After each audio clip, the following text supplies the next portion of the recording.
한국 최대 기업 중 하나인 대기업 본관 30층. 마지막 회의가 끝난 시간은 밤 10시를 훌쩍 넘어가고 있었습니다.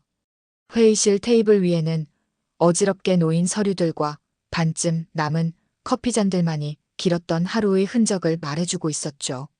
그런 어수선한 풍경 속에서도 이수연의 모습은 단정했습니다. 회장님, 내일 오전 해외 투자자와의 미팅 자료는 이미 준비해 놓았어요. 비행기에서 검토하실 수 있게 태블릿에도 정리해 두었습니다. 이수연은 35살의 완벽한 비서였습니다. 항상 단정한 검은색 정장에 깔끔하게 묶은 머리, 그리고 필요한 순간에 필요한 정보를 언제나 준비해두는 완벽함. 그것이 이수연의 트레이드마크였죠.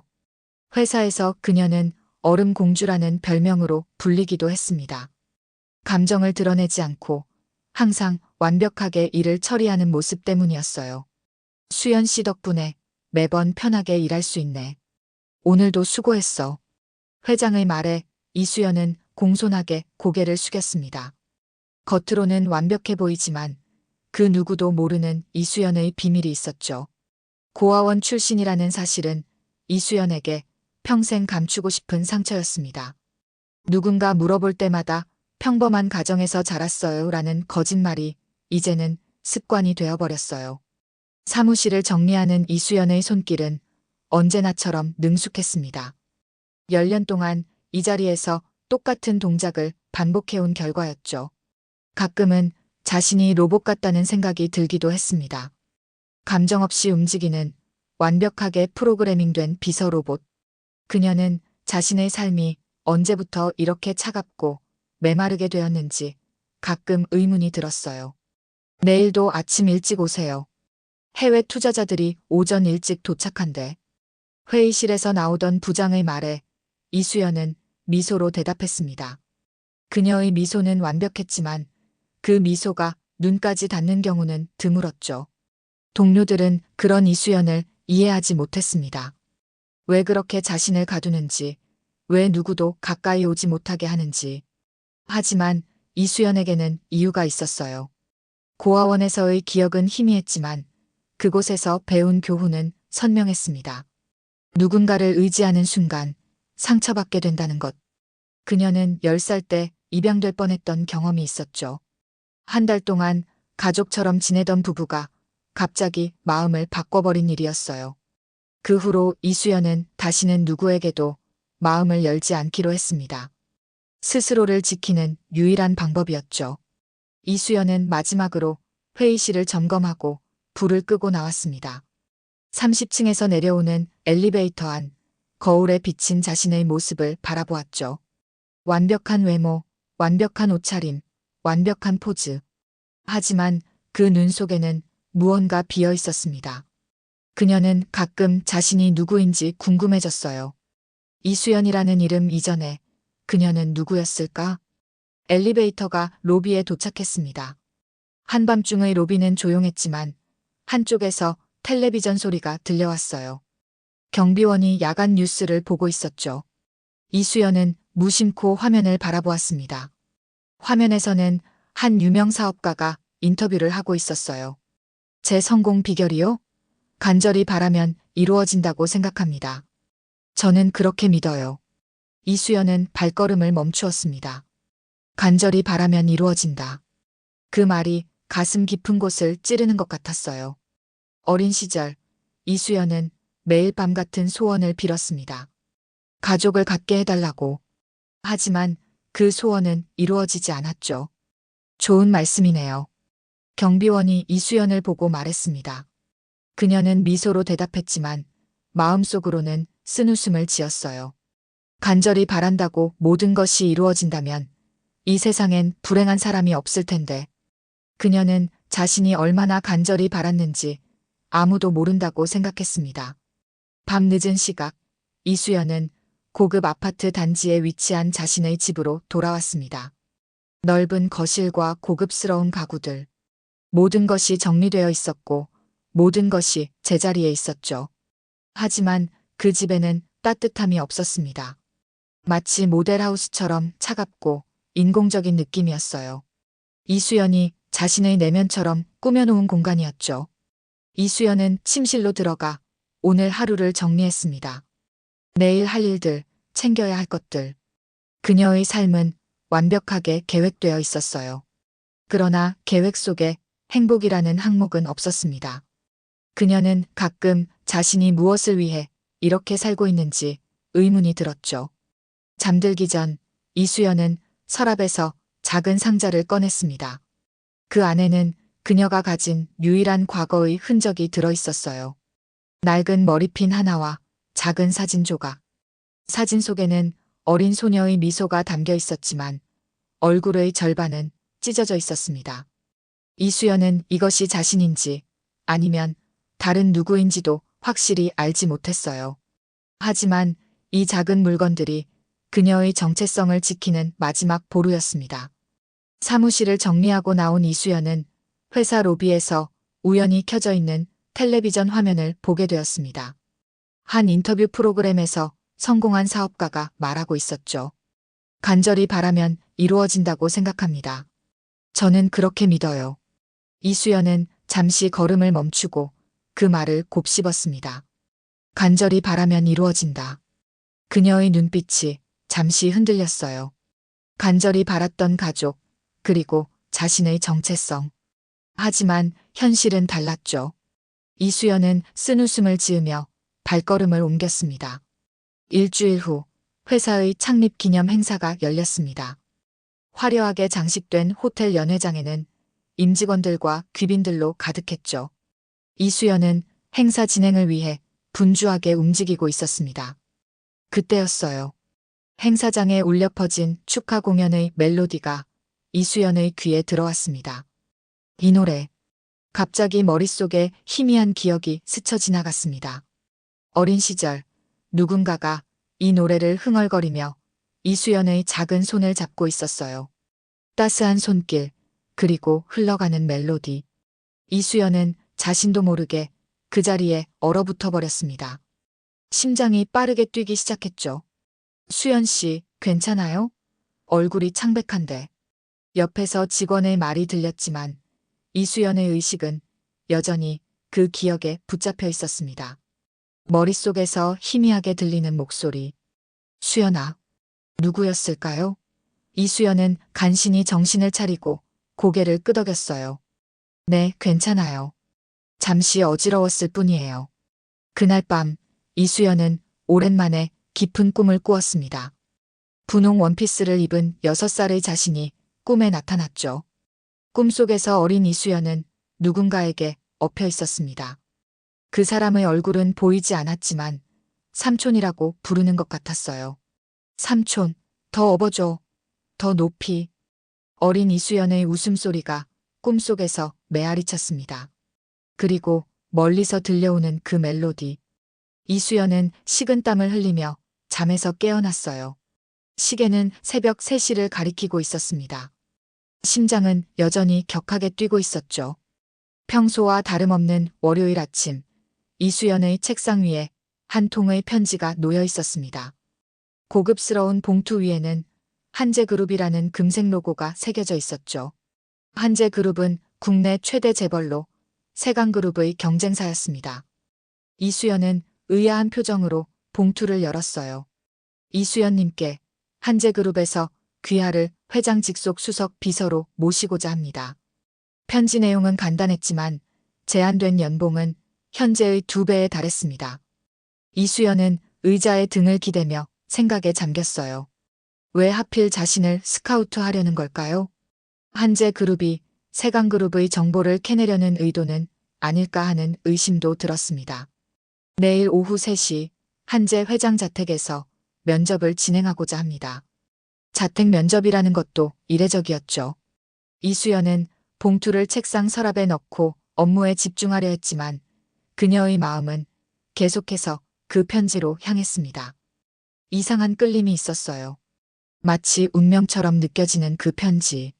이수연은 자신의 이런 감정에 당황스러웠습니다. 점심시간 이수연은 회사 근처 카페에서 혼자 식사를 하며 그 제안에 대해 깊이 생각했습니다. 그녀는 항상 신중했고 감정보다는 이성적인 판단을 중시했죠. 하지만 이번에는 무언가 달랐어요. 직감이 그녀에게 이 기회를 놓치지 말라고 속삭이는 것 같았습니다. 카페 창밖으로 흐르는 사람들을 바라보며 이수연은 자신의 지난 10년을 되돌아보았습니다. 항상 완벽했고 항상 계획대로 살았죠. 하지만 그 완벽한 삶 속에서도 그녀는 늘 무언가 빠진 듯한 허전함을 느꼈어요. 마치 퍼즐 한 조각이 없는 것처럼. 스카우트 제이라니 축하해요.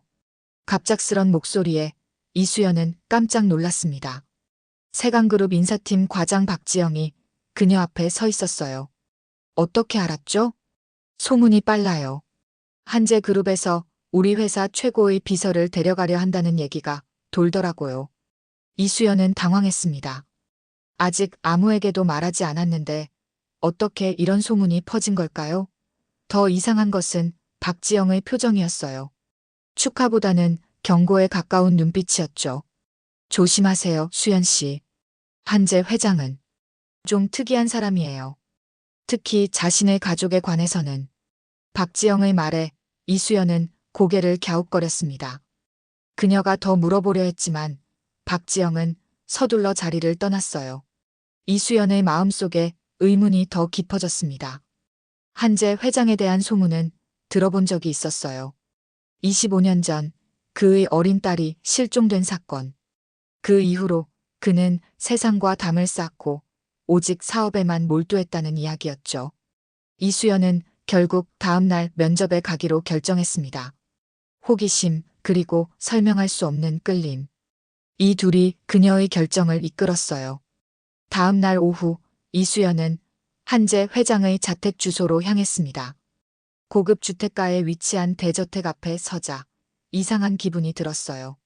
마치 이곳에 와본 적이 있는 것 같은 느낌이었습니다. 가슴이 두근거리기 시작했죠. 대문 앞의 인터폰을 누르자 곧 응답이 왔습니다. 이수연 님이십니까? 기다리고 있었습니다. 철제 대문이 천천히 열렸고 이수연은 넓은 정원을 지나 저택으로 향했습니다. 가을 햇살이 정원의 나무들 사이로 스며들어 아름다운 그림자를 만들고 있었어요. 이수연은 걸음을 멈추고 잠시 그 풍경을 바라보았습니다. 이상하게도 그 순간이 너무나 익숙하게 느껴졌어요. 어서 오세요, 이수연님. 회장님께서 기다리고 계십니다. 문을 연 집사의 안내를 따라 저택 안으로 들어선 이수연은 현관에 걸린 대형 가족 사진에서 시선을 떼지 못했습니다. 그 사진 속에는 한 남자와 여자 그리고 분홍 원피스를 입은 어린 소녀가 있었어요. 그 소녀의 얼굴은 어린 시절의 이수연과 똑같았습니다. 이수연의 다리가 후들거렸습니다. 심장이 미친 듯이 뛰기 시작했죠. 그녀는 가족 사진을 계속 응시했어요. 집사가 다시 말했습니다. 이쪽으로 오시죠. 회장실로 안내해드리겠습니다. 이수연은 간신히 정신을 차리고 집사를 따라갔습니다. 저택 내부는 웅장했지만 이상하게도 낯설지 않았어요. 복도를 걸으며 이수연은 자신도 모르게 다음 코너에 무엇이 있을지 예상하고 있었습니다. 그리고 그 예상은 정확히 맞아떨어졌죠. 회장실로 가는 길, 이수연은 넓은 계단을 오르게 되었습니다. 계단 중간쯤에 있는 작은 문이 살짝 열려 있었어요. 집사가 앞서 걸어가는 동안 이수연은 본능적으로 그 문 쪽으로 시선을 돌렸습니다. 문틈 사이로 방 안이 보였죠. 그 방 안에는 한 장의 초상화가 걸려 있었습니다. 햇빛에 바랜 듯한 초상화 속에는 분홍 원피스를 입은 어린 소녀가 있었어요. 이수연은 숨을 멈췄습니다. 그 소녀의 얼굴은 자신의 어린 시절과 똑같았어요. 초상화 아래에는 작은 명패가 있었습니다. 한지은 6살. 이수연은 멈춰선 채 그 초상화를 바라보았습니다. 머릿속에서 조각들이 맞춰지는 느낌이었어요. 한지은. 그 이름은 낯설면서도 이상하게 익숙했습니다. 그녀는 무의식적으로 방 안으로 발걸음을 옮겼어요. 방 안은 시간이 멈춘 것처럼 보였습니다. 분홍색 벽지, 작은 침대, 그리고 장난감들. 모두 6살 소녀를 위한 것들이었죠. 이수연은 서랍장 위에 놓인 작은 음악 상자를 발견했습니다. 그녀의 손이 저절로 뻗어나가 상자를 열었어요. 그 순간 익숙한 멜로디가 흘러나왔습니다. 행사장에서 들었던 그 멜로디, 꿈에서 들었던 그 노래였어요. 이수연의 눈에서 눈물이 흘러내렸습니다. 기억의 파편들이 그녀의 머릿속을 스쳐 지나갔어요. 이수연님, 거기서 뭐 하세요? 회장실 실장으로 보이는 중년의 남자가 다급하게 다가왔습니다. 그의 얼굴에는 당혹감이 역력했어요. 죄송합니다만 그 방은 절대 들어가면 안 됩니다. 회장님의 개인 공간이라. 실장은 얼른 이수연의 팔을 잡고 방 밖으로 이끌었습니다. 그는 급히 문을 닫고 열쇠로 잠갔어요. 이수연은 아직도 충격에서 벗어나지 못한 상태였습니다. 괜찮으세요? 얼굴이 창백하네요. 실장의 목소리에 이수연은 간신히 정신을 차렸습니다. 그녀는 떨리는 목소리로 물었어요. 그 방은 누구의 방인가요? 실장은 잠시 망설이더니 작은 목소리로 대답했습니다. 회장님의 따님 방입니다. 25년 전에 실종되셨죠? 이수연의 가슴이 조여오는 듯 했습니다. 실종된 딸, 그리고 그녀와 닮은 초상화. 모든 것이 혼란스러웠어요. 이쪽으로 오시죠. 회장님께서 기다리고 계십니다. 이수연은 떨리는 다리로 실장을 따라갔습니다. 복도 끝, 웅장한 이중문이 있었어요. 실장이 문을 열자 넓은 회장실이 모습을 드러냈습니다. 창가에는 한 노인이 등을 돌린 채 서 있었죠. 이수연이 들어오자 그가 천천히 돌아섰습니다. 어서 오게, 이수연 씨. 한재그룹의 회장 한정우. 70대의 그는 여전히 카리스마가 넘쳤습니다. 그의 눈빛은 이수연을 꿰뚫어 보는 것 같았어요. 이수연은 예의 바르게 인사했지만 심장은 여전히 격하게 뛰고 있었습니다. 회장실은 웅장했지만 따뜻함은 느껴지지 않았습니다. 벽면에는 수많은 상과 사진들이 걸려 있었지만 그 중에서도 이수연의 시선을 사로잡은 것은 창가 옆에 걸린 작은 그림이었어요. 분홍 원피스를 입은 소녀가 그려진 아이의 그림이었습니다. 한정우 회장은 이수연의 시선을 따라가 그 그림을 바라보았습니다. 그의 눈에 슬픔이 스쳐 지나갔어요. 내 딸이 그린 그림이네. 마지막으로 남긴 것 중 하나지. 이수연은 입을 열려다가 다시 닫았습니다. 그녀의 마음속에서는 수많은 질문이 소용돌이쳤지만 어떤 말도 나오지 않았어요. 안 깨나, 이수연 씨. 한정우 회장의 목소리는 단단했지만 미묘한 떨림이 느껴졌습니다. 이수연은 책상 앞 의자에 앉았어요. 그녀의 머릿속은 여전히 초상화 속 소녀의 이미지로 가득했습니다. 내가 왜 자네를 이곳에 초대했는지 궁금하지 않나? 한정우 회장은 서랍에서 한 장의 서류를 꺼냈습니다. 그것은 DNA 검사 결과였어요. 이수연은 고개를 갸웃거렸습니다. 회장님, 저는 잘 이해가 안 됩니다. 이게 무슨... 25년 전 내 딸 한지은이 실종되었네. 한정우의 말에 이수연의 귓가에서 윙 하는 소리가 들리기 시작했습니다. 회장은 계속 말을 이어갔어요. 자네가 고아원에서 자란 걸 알아. 그리고 자네가 들어온 시기가 내 딸이 사라진 때와 일치해. 우연이라 생각했지만 자네를 처음 본 순간 그 눈빛이 지은이와 닮았다는 생각이 들더군. 이수연은 숨을 쉴 수 없을 것 같았습니다. 회장은 DNA 검사 결과를 그녀 앞으로 밀었어요. 자네의 머리카락으로 DNA 검사를 했네. 결과는 99.9% 일치야. 자네는 내 딸이야, 이수연. 아니, 한지은. 세상이 빙글빙글 돌기 시작했습니다. 이수연은 자신이 누군지에 대한 모든 확신이 무너지는 것을 느꼈어요. 그녀의 손이 떨렸습니다. 한정우는 그녀를 뚫어지게 바라보았어요. 하지만 내가 궁금한 건 자네가 기억하는 게 있냐는 거야. 정말 내 딸이라면 내가 기억하는 건 뭐지? 한정우의 눈빛에는 기쁨보다는 묘한 의심의 빛이 있었습니다. 이수연은 혼란스러웠어요. 그녀의 입에서 떨리는 목소리가 나왔습니다. 저는 멜로디를 기억해요. 그리고 분홍 원피스. 한정우의 눈빛이 흔들렸습니다. 그는 천천히 일어나 창가로 걸어갔어요. 그 방에 있던 음악 상자의 멜로디인가? 이수연은 고개를 끄덕였습니다. 네. 그 멜로디가 제 꿈에 자주 나타났어요. 그리고 최근에 회사 행사에서 들었을 때 갑자기 어린 시절 기억이 떠올랐죠. 한정우는 창밖을 바라보며 깊은 한숨을 내쉬었습니다. 그의 어깨가 무겁게 처져 있었어요. 지은이는 그 음악 상자를 무척 좋아했지. 매일 밤 잠들기 전에 들었어. 내가 해외 출장을 갈 때면 전화로 그 멜로디를 불러줬던 기억이 나는군. 이수연의 눈에서 눈물이 흘러내렸습니다. 그녀도 모르는 사이에 기억의 조각들이 하나둘 떠오르기 시작했어요. 그리고 삼촌.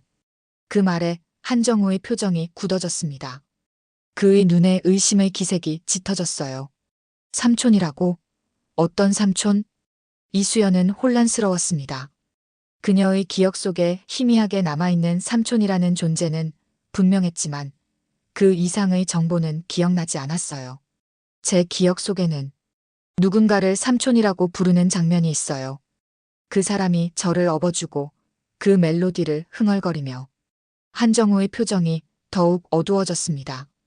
그는 버튼을 눌러 실장을 불렀어요.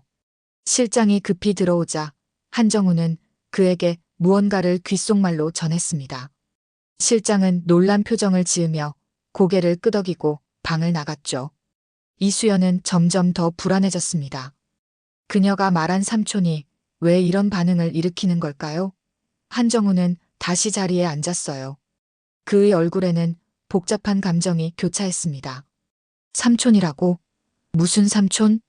한정우의 목소리가 날카로워졌습니다. 이수연은 혼란스러웠지만 그녀의 기억 속에 희미하게 남아있는 조각들을 말했어요. 제 기억 속에 삼촌이라고 부르는 사람이 있어요. 저를 업어주고 그 멜로디를 흥얼거리던. 한정우는 급하게 실장을 불렀습니다. 긴급한 대화를 나누는 두 사람의 모습에 이수연은 더욱 혼란스러워졌어요. 잠시 후 한정우가 그녀에게 다시 다가왔습니다. 지은아. 아니, 이수연 씨. 우리 가족에게 삼촌이라고 불릴 만한 사람은 없었어. 하지만 한정우는 깊은 한숨을 내쉬었습니다. 그의 얼굴에는 오랜 고통의 흔적이 드러났어요. 그 당시 우리 집 운전기사의 아들이 있었지. 30살 정도였고 지은이가 그를 좋아했어. 가끔 삼촌이라고 불렀던 것 같기도 해. 이수연의 가슴이 빠르게 뛰기 시작했습니다. 희미한 기억 속의 그림자가 점점 선명해지는 것 같았어요. 그 사람, 지금은 어디 있나요? 한정우와 실장이 서로 시선을 교환했습니다. 긴 침묵이 이어졌어요. 마침내 실장이 입을 열었습니다. 그는 25년 전 교통사고로 사망했습니다. 정확히는 한지은 양이 실종된 바로 다음 날이었죠. 이수연은 충격으로 몸이 굳어버렸습니다. 삼촌이라 불렀던 사람, 그리고 그 사람의 죽음. 모든 것이 연결되는 것 같으면서도 여전히 큰 그림은 보이지 않았어요. 죽은 사람을 기억하고 있다니. 그럼 그날 무슨 일이 있었던 거지? 한정우가 중얼거렸습니다. 그의 눈에는 복잡한 감정이 교차했어요. 의심, 희망, 그리고 두려움. 이수연은 머리가 지끈거리는 것을 느꼈습니다. 너무 많은 정보가 한꺼번에 밀려오는 것 같았어요. 회장님, 제가 정말 한지은이라면 제가 왜 고아원에 있었는지, 그리고 왜 25년 동안 저를 찾지 않으셨는지. 이수연의 물음에 한정우는 창밖을 바라보았습니다. 그의 눈에는 눈물이 맺혔어요. 매일, 매일 찾았다. 전국의 고아원을 다 뒤졌어. 하지만 내 흔적은 없었지. 마치 세상에서 사라진 것처럼. 한정우의 목소리가 떨렸습니다. 이수연은 처음으로 그의 취약한 모습을 보았어요.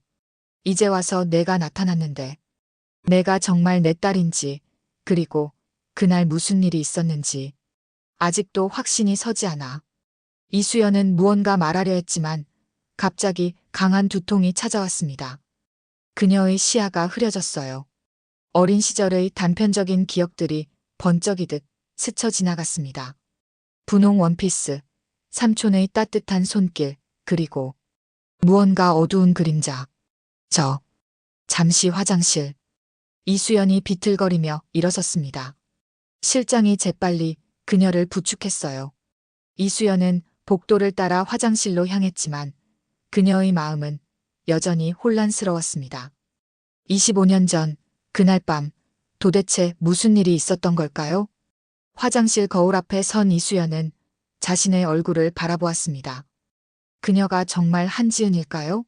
그렇다면 그녀의 삶은 모두 거짓이었던 걸까요? 이수연은 차가운 물을 얼굴에 끼얹었습니다. 그녀는 진실을 알아야 했어요. 화장실에서 나온 이수연은 복도를 걸었습니다. 그때 그녀의 시선이 한 작은 문에 고정되었어요. 그녀는 본능적으로 그 문을 향해 걸어갔습니다. 문을 열자 그곳은 작은 서재였어요. 벽면에는 수많은 서류와 신문 스크랩이 붙어 있었습니다. 이수연은 충격에 숨을 들이켰습니다. 벽면 전체가 한지은 실종 사건의 자료로 가득했어요. 신문 기사, 경찰 수사 기록, 목격자 진술. 25년 동안 한정우가 딸을 찾기 위해 쏟아부은 노력의 흔적이었습니다. 한쪽 벽에는 시간순으로 정리된 사진들이 있었어요. 컴퓨터로 나이를 예측해 만든 한지은의 성장 사진들이었습니다. 이수연은 떨리는 손으로 마지막 사진을 만졌습니다. 그것은 현재의 이수연과 놀랍도록 닮아 있었어요. 여기 있었군. 뒤에서 들려온 목소리에 이수연은 깜짝 놀라 돌아섰습니다. 한정우가 문간에 서 있었어요. 그의 눈에는 이제 의심보다는 슬픔이 가득했습니다. 이건 모두 25년 동안의 수색 기록이야. 포기한 적이 없었어. 한정우가 천천히 방 안으로 들어왔습니다. 그는 벽면의 사진들을 가리켰어요. 매년 지은이의 나이에 맞춰 예상 사진을 만들었지. 그리고 계속해서 찾았어. 하지만 어떤 고아원에도 지은이와 닮은 아이는 없었어. 이수연은 혼란스러웠습니다. 그녀가 고아원에 있었는데 왜 발견되지 않았을까요? 한정우가 그녀의 생각을 읽은 듯 말했어요. 이제 알았어. 내가 있던 고아원은 우리가 확인했던 목록에 없었던 거야. 등록되지 않은 비공식적인 시설이었던 것 같아. 이수연은 벽면의 자료들을 바라보았습니다. 그녀의 기억 속에 있는 고아원은 작고 낡은 건물이었어요. 10명 정도의 아이들만 있었던 것으로 기억했습니다. 회장님, 저는 기억이 많이 없어요. 하지만 제가 정말 한지은이라면 왜 누군가 저를 고아원에 데려간 걸까요? 그리고 왜 그 삼촌은? 이수연의 목소리가 떨렸습니다. 한정우는 깊은 한숨을 내쉬었어요. 그게 바로 내가 25년 동안 알아내려 했던 거야. 그리고 이제 내가 나타났으니 함께 진실을 찾아낼 수 있을 거야. 한정우는 서재의 책상으로 걸어가 서랍을 열었습니다. 그 안에서 낡은 종이 한 장을 꺼냈어요. 이건 지은이가 실종되기 하루 전에 그린 그림이야. 항상 내 곁에 두고 있었지. 이수연은 그 그림을 받아들었습니다. 아이가 그린 단순한 그림이었지만 그 안에는 3명의 사람이 그려져 있었어요. 한 명은 큰 사람으로 아빠라고 적혀 있었고 작은 여자아이는 나라고 되어 있었습니다. 그리고 그 옆에는 또 다른 사람이 있었는데 그 위에는 삼촌이라고 적혀 있었어요. 이수연의 손이 떨렸습니다. 이 그림을 그렸던 기억이 희미하게 떠올랐어요. 그리고 그 뒤로 무언가 더 어둡고 무서운 기억이 숨어 있는 것 같았습니다. 저는 더 알아야 해요. 제가 정말 한지은이라면 그날 밤에 무슨 일이 있었는지 알아야 합니다. 한정우는 고개를 끄덕였습니다. 그의 눈에는 결의가 담겨 있었어요. 함께 찾아보자. 25년의 비밀을 마침내 밝혀낼 시간이 왔어. 이막을 작성했습니다. 공백 제외 5,493자로 계획된 약 5,500자에 맞추었습니다. 3막을 작성해도 될까요? 그날 이후 이상한 일들이 일어나기 시작했습니다. 출근길에 누군가 자신을 지켜보는 듯한 시선을 느꼈어요. 사무실 창문으로 바라본 거리에서 낯익은 실루엣이 스쳐 지나가는 것 같기도 했죠. 이수연은 점점 불안해지기 시작했습니다. 어느 날 퇴근길, 이수연은 누군가 자신을 따라오는 기분이 들었어요. 급히 뒤를 돌아봤지만 그곳에는 아무도 없었습니다. 하지만 멀리서 희미하게 들리는 그 멜로디. 이수연의 심장은 다시 빠르게 뛰기 시작했죠. 그녀의 과거가 그녀를 찾아오고 있었습니다. 한정우 회장과의 만남 이후 이수연은 임시로 한재 저택의 객실에 머물게 되었습니다. 그녀의 정체를 확인하는 동안 회장의 배려였죠. 하지만 그날 밤 이수연은 잠을 이룰 수 없었습니다. 머릿속은 여전히 혼란스러웠고 단편적인 기억들이 끊임없이 스쳐 지나갔어요. 깊은 밤 저택은 고요했습니다. 이수연은 조용히 침대에서 일어나 방문을 열었어요. 복도는 어둠에 잠겨 있었지만 그녀의 발걸음은 마치 오래전부터 이 길을 알고 있었던 것처럼 확신에 차 있었습니다. 그녀는 계단으로 향했죠. 계단 중간 그 문 앞에 섰을 때 이수연의 심장은 격하게 뛰고 있었습니다. 낮에 실장이 급하게 막았던 그 방. 초상화가 걸려있던 금지된 공간이었어요. 이수연은 떨리는 손으로 문을 열려 했지만 문은 잠겨 있었습니다. 그녀는 주머니에서 작은 머리핀을 꺼내 자물쇠를 열기 시작했어요. 고아원에서 배운 기술이었죠. 딸깍 자물쇠가 열리는 소리와 함께 문이 천천히 열렸습니다. 달빛이 창문을 통해 스며들어 방 안을 희미하게 비추고 있었어요. 이수연은 조심스럽게 방 안으로 들어갔습니다. 방 안은 마치 시간이 멈춘 듯 했습니다. 벽에는 여전히 한지은 6살이라는 초상화가 걸려 있었어요. 이수연은 천천히 방 안을 둘러보았습니다. 오래된 장난감들, 아이용 책상, 그리고 침대 위에는 낡은 인형이 놓여 있었죠. 이수연은 마치 꿈을 꾸는 것처럼 방 안을 거닐었습니다. 책상 서랍을 열자 낡은 일기장과 크레파스로 그린 그림들이 나왔어요. 그녀는 천천히 그림들을 펼쳐보았습니다. 모두 어린아이가 그린 그림이었지만 그중 하나가 이수연의 시선을 사로잡았죠. 3명의 사람이 그려진 그림이었습니다. 한 명은 큰 사람으로 아빠라고 적혀 있었고 작은 여자아이는 나라고 되어 있었어요. 그리고 그 옆에는 또 다른 사람이 있었는데 그 위에는 삼촌이라고 적혀 있었습니다. 이수연의 손이 떨렸습니다.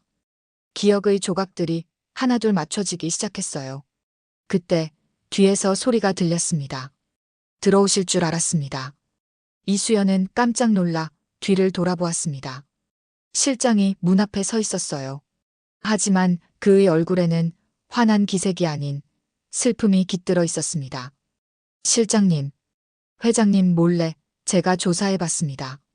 25년 전 그날 밤에 무슨 일이 있었는지. 실장은 방 안으로 들어와 낡은 상자 하나를 내밀었습니다.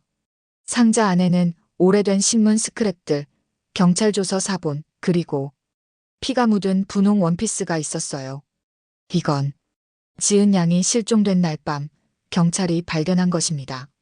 하지만 당시 수사는 흐지부지 끝났죠. 운전기사의 아들이 유괴범으로 의심받았지만 그가 교통사고로 사망하면서 사건은 미제로 남았습니다. 이수연은 떨리는 손으로 상자 속 물건들을 살펴보았습니다. 그 중에는 봉인된 편지 하나가 있었어요. 이수연은 조심스럽게 편지를 열었습니다.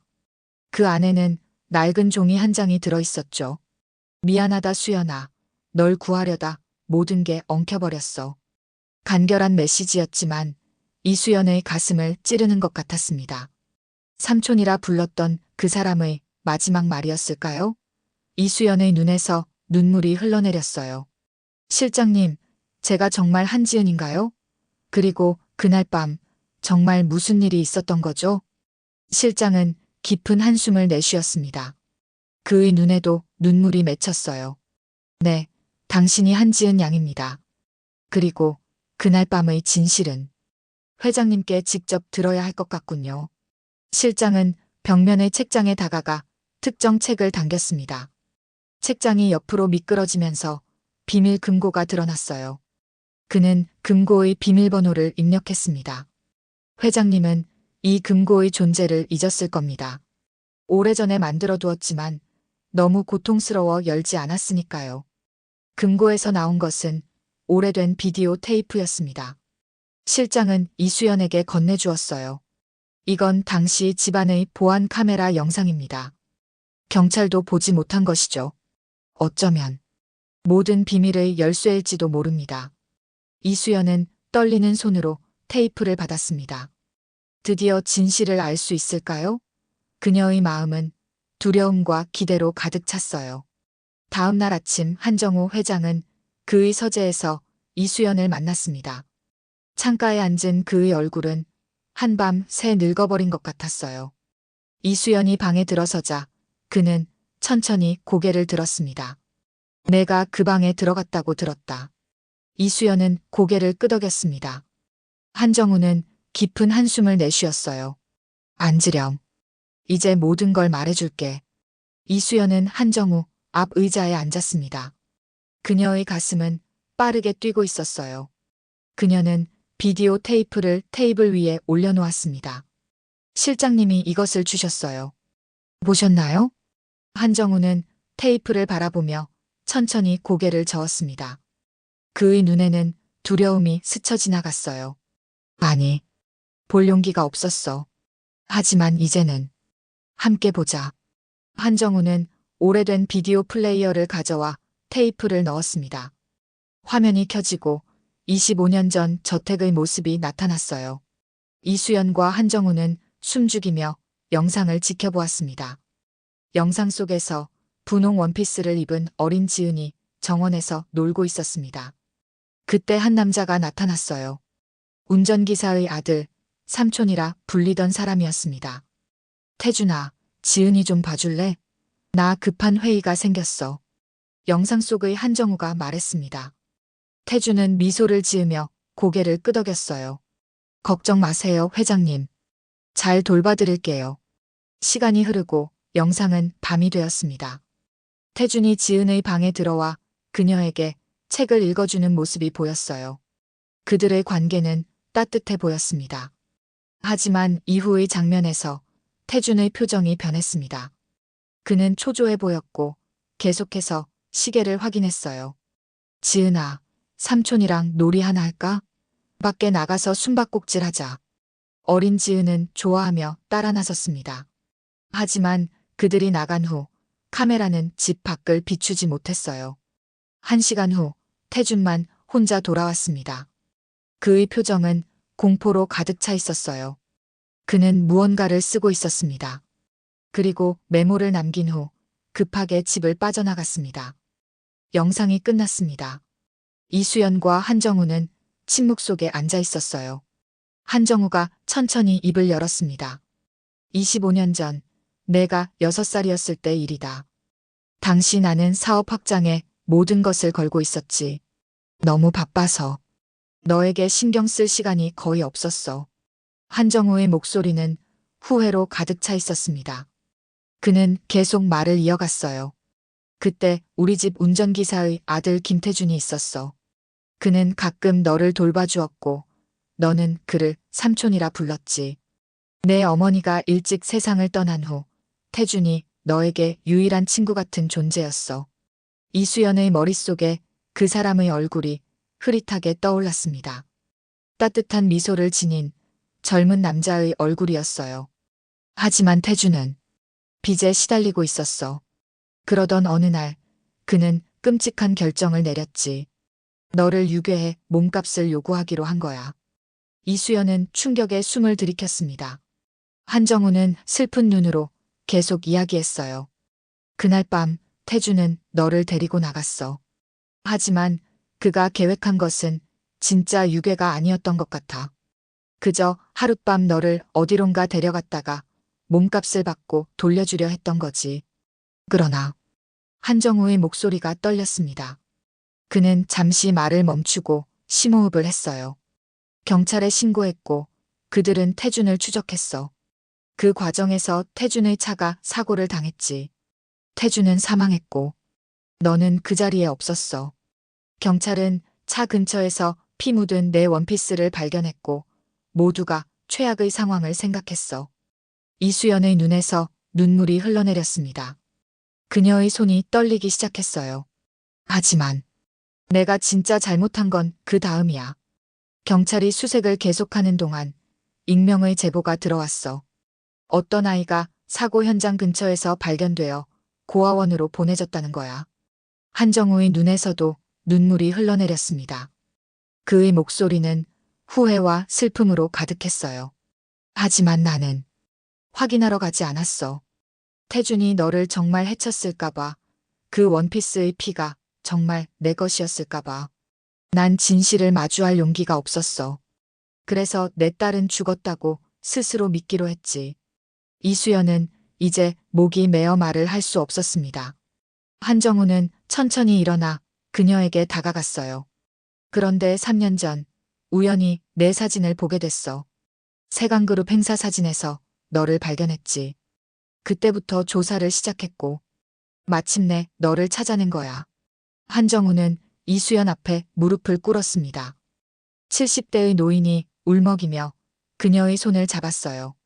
용서해다오, 내 딸아. 아버지가 너를 버린 거나 다름없었어. 내 비겁함 때문에 내가 25년을 고아로 살았다. 용서할 수 없다고 해도 이해해. 이수연의 마음속에서는 복잡한 감정들이 소용돌이쳤습니다. 분노, 슬픔, 그리고 이상하게도 안도감. 마침내 자신이 누구인지 알게 된 안도감이었어요. 진실은 시간이 흘러도 사라지지 않는군요.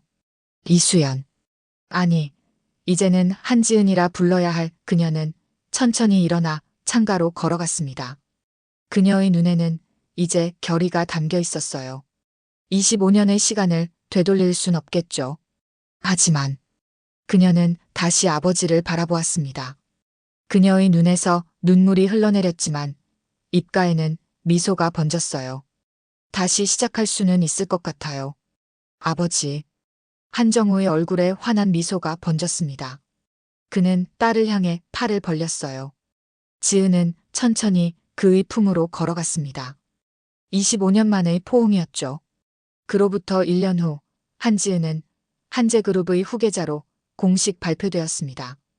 그녀는 잃어버렸던 자신의 이름을 되찾았고 25년의 어둠을 빛으로 바꾸어냈어요.